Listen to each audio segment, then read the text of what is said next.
पाऊस आला विंदा करंदीकर यांची ही कविता आज आपण शिकणार आहोत। या कवितेची मध्यवर्ती कल्पना काय ते आपण आधी बघू।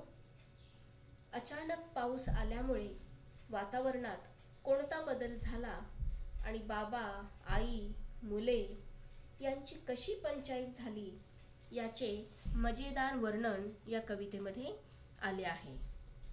तर आता आपण कवीचा परिचय या ठिकाणी बघूया। कवी आहे विंदा करंदीकर। आपण विंदा करंदीकर यांचा अल्प परिचय पाहू। विंदा करंदीकर हे मराठीतील ख्यातनाम कवी, लेखक व समीक्षक होते। त्यांचा जन्म 23 ऑगस्ट 1918 आणि मृत्यू 14 मार्च 2010। या ठिकाणी जो फोटो दिलाय तो नीट काळजीपूर्वक पहा। ते आहेत विंदा करंदीकर। देशाच्या साहित्य क्षेत्रातला सर्वोच्च प्रतिष्ठेचा ज्ञानपीठ पुरस्कार त्यांना मिळालेला आहे। 39वा ज्ञानपीठ पुरस्कार त्यांच्या अष्टदर्शने या साहित्य कृतीसाठी प्रदान करण्यात आला। याशिवाय करंदीकरांना महाराष्ट्र साहित्य परिषद पुरस्कार, कुसुमाग्रज पुरस्कार सुद्धा मिळाले आहेत। राणीचा बाग, सशाचे कान हे त्यांचे बालकविता संग्रह, तसेच श्वेतगंगा हा सुद्धा त्यांचा गाजलेला काव्यसंग्रह। विद्यार्थी मित्रांनो, आता आपण कविता बघूया।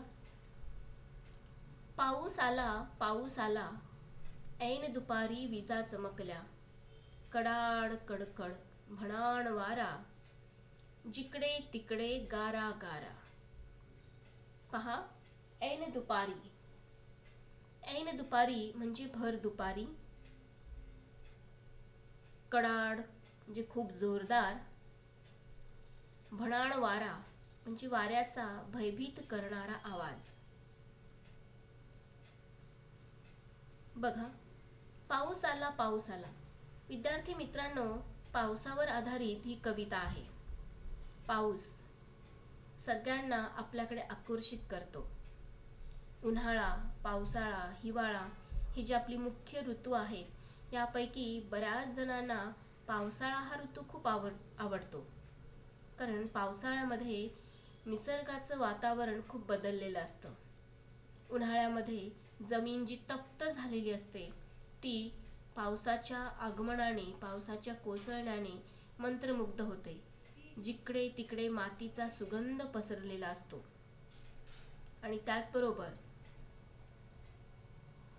झाडांवरची, वेलींवरची जी धूळ आहे ती धूळ निघून गेलेली असते। म्हणजे उन्हाळ्यामध्ये आपण पावसाची आतुरतेने वाट पाहतो। उन्हाळा संपत आल्यावर शेतकरी, झाडे, वेली, पशु, पाखरे, माणसं सगळेजण पावसाची आतुरतेने वाट पाहत असतो। आणि जेव्हा हा पहिला पाऊस कोसळतो तेव्हा संपूर्ण सृष्टीचं चित्रच बदलून जातं। पण हा जर पाऊस अचानक कोसळला, पावसाळा ऋतू नाहीये पण अचानक जर कोसळला तर काय होईल? नक्कीच फजिती होईल, हो की नाही? नियोजन काही नाही आणि अचानक जर काही काम आलं तर अगदी तसंच। पावसाचं नियोजन नाहीये, पावसाळा ऋतू नाहीये, पण अचानक अर्धा पाऊण तासामध्ये जर पाऊस कोसळायला लागला तर आपण जे काही नियोजन केलेलं आहे त्या सगळ्या नियोजनावर पाणी फिरतं, बरोबर की नाही? तर अशीच फजिती या ठिकाणी या कवितेमध्ये सांगितलेली आहे। पाऊस आला।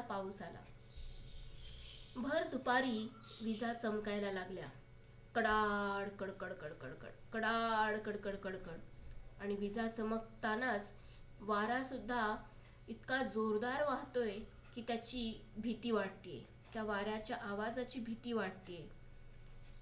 आणि सगळीकडे गारपिटीला सुरुवात झाली, सगळीकडे गारा। मुसळधार पाऊस म्हणतो ना, अगदी त्याप्रमाणे। पाऊस आला ऐन दुपारी विजा चमकल्या, कडाड कडकड भणाण वारा, जिकडे तिकडे गारा गारा। ऐन दुपारी विजा चमकल्या, व पावसाला सुरुवात झाली. अचानक येणाऱ्या पावसाने मग साऱ्यांचीच धांदल उडाली. जिकडे तिकडे गारा आणि निसर्ग हा वेगळाच भासायला लागतो. तर काय होतं हे आपण पुढच्या कडव्यामध्ये बघूया. पाऊस आला दिवाळीतला खचला किल्ला. भुंकत सुटली सगळी कुत्री, आजोबांनी शिवली छत्री. दिवाळी.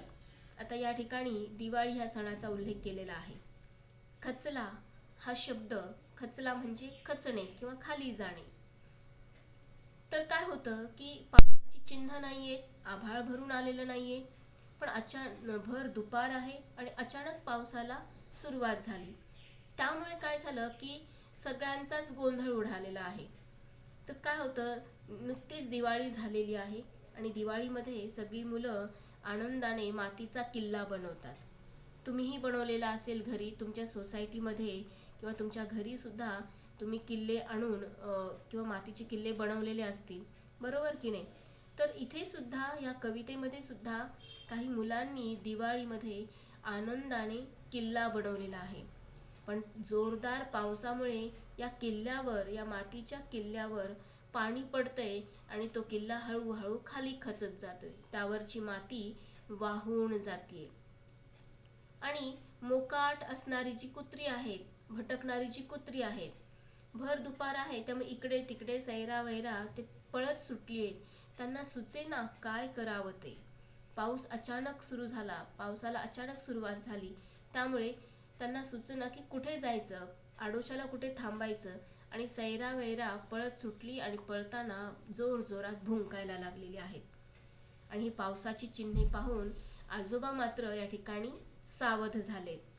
आजोबांना असं वाटलं की आता ह्या पावसाचा काही नियम सांगता येत नाही, तो कधीही कोसळू शकतो, त्यामुळे आपण आपली तयारी केलेली बरी. म्हणून आजोबांनी लगेच आपली जी जुनी छत्री आहे ती काढलेली आहे आणि बघतात तर ती थोडीशी फाटलेली असल्यामुळे त्या छत्रीला शिवायला आजोबांनी घेतलेली आहे. तर पहा, अशा पद्धतीने या ठिकाणी फजिती झालेली आहे.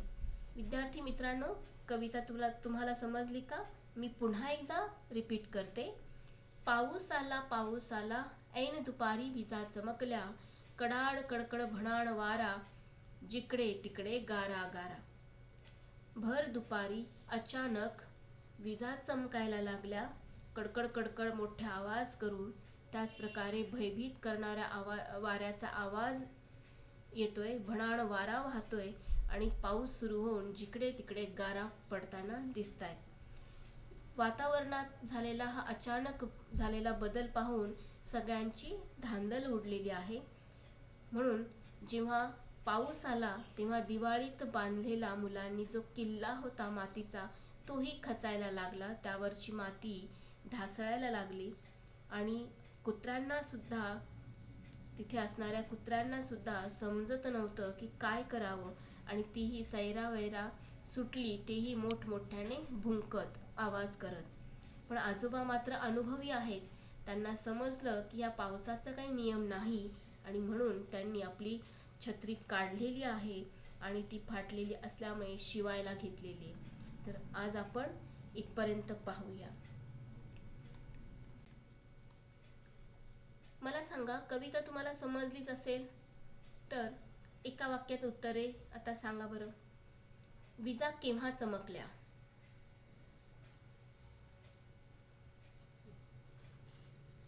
विजा केव्हा चमकल्या?